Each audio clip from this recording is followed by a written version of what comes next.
Magluto ko guys og luto na kog banana cake kaso lang wala ko baking powder. So ang akong lutoon is ni pasta, nilong pasta.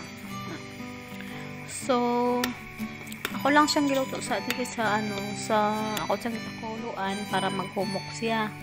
So pagka human ani ako siya ibutang dito sa hulmahan. So ibutang na ko siya sa air fryer. So, mao na ako yung mga ingredients. So, mao na akong gi-prepare na butangan ako hulmahan. So, na ako yung cheese na gi-slice. Mao na siya ang akong gi-slice. Nga nga cheese. Then, na ako tapos magbutang ko o toppings na ng cheese. Mana ko yung toppings. Then, haluan ako siya og tomato sauce. Pagkatapos, ako siyang ibutang dito sa air fryer. So, gipaabot lang na ako ang pasta. Ibutang na akong pasta diri. So, unya akong siya ipakita sa inyo ha. So, okay na akong pasta. So, ibutang na ako diri ang cheese. Halo na ko lang ang cheese. I-mix na ito, siyempre. Itong i-mix. I-mix na ito. So, pagkatapos, ibutangan na ito siya og tomato sauce. Na siya tomato sauce, ihaluan ko na ko siya gamay na olive oil o ganang gamayng asin. And then, haluan ako siya o itong mozzarella na cheese. Ano siya?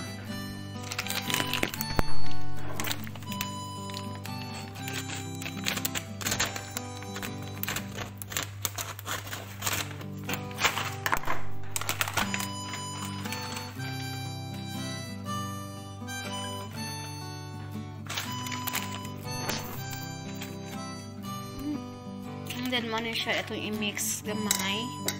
Itong i-mix. Tapos itong ibutang din sa hulmahan. So, mo na siya guys. Akong gibutang sa hulmahan. So, at butangan atong toppings sa babaw. Cheese, mozzarella.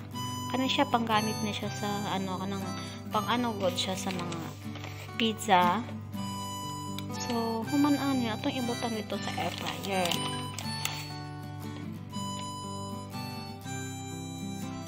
So, ibutang na ko siya sa baking paper. Daghanan na ito cheese parang lami. So, maano na siya guys. Pasta. And then, ibutang na ito sa air fryer.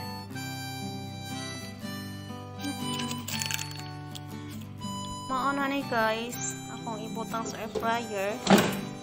So, magpilit ta.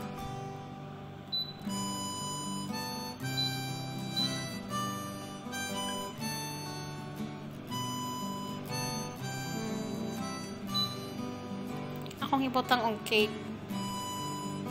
So, 19 minutes. So, ang temperature, ibutang na to 175.